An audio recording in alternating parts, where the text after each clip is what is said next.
Good morning. Welcome to the issue number 10. The topic for today is know what you can change and what you can't, right? The wisdom to know the difference.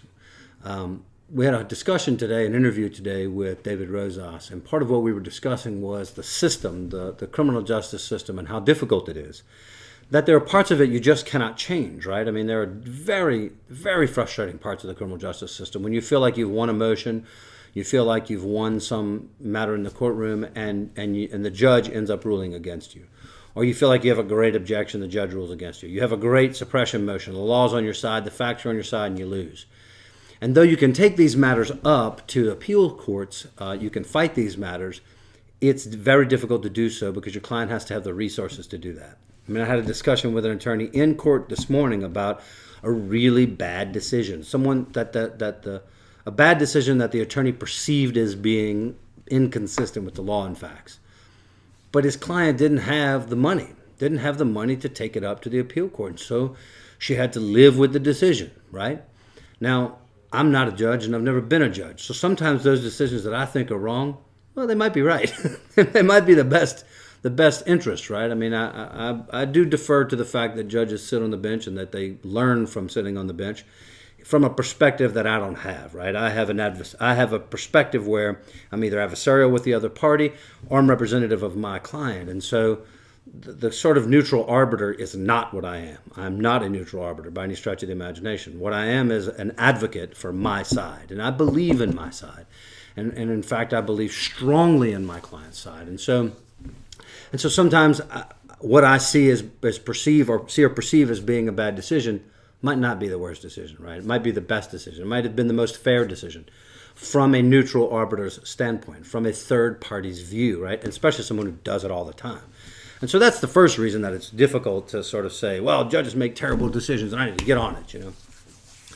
But it's also difficult to do that because sometimes judges just do make terrible decisions. Judges are, after all, human beings, and they make some terrible decisions sometimes. And what we as attorneys have to know, especially trial attorneys have to know, is that you got to move on, right? You got to move on from that. If you're in a jury trial and you lose an objection that you think you should win, and a piece of information gets in or a piece of evidence gets in that you think should have been excluded, it is a very bad idea to wave your hands in the air and freak out about it, because all that does is tell the jury this is a super important piece of information that attorney was trying to keep out, right? And so knowing what you can and cannot change is integral to conducting the kind of jury trial that is successful and the kind of jury trial that is meaningful to your clients. Well, how does that apply in my life? Look, that's everywhere, right? I mean, that's in all aspects of our lives. I know most people don't deal with the kind of formality that we do in jury trials, and so that they don't have neutral arbiters or third-party arbiters in many of the cases that you really have to listen to, right? When a judge says something, I can object, but I've got to live with it, right? I mean, that's the deference that I owe to the court as an officer of the court. I've got to live with that decision and move on and advise my client accordingly and move past it, okay? And so, but in life, most of us don't have those kinds of third-party arbiters, except for perhaps bosses, right? But when we're out there dealing with our families and dealing with our loved ones and dealing with our friends and dealing with sales and in business and people that aren't the people we work for, right, not our bosses, we still have an opportunity to demark or to differentiate between those things which we can control and those things which we cannot control.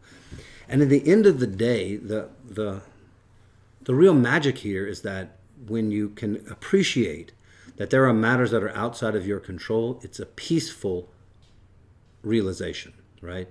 We as young people, I remember being as a young person being super frustrated that I couldn't hang out with my brothers. They're 5 and 6 years older than me.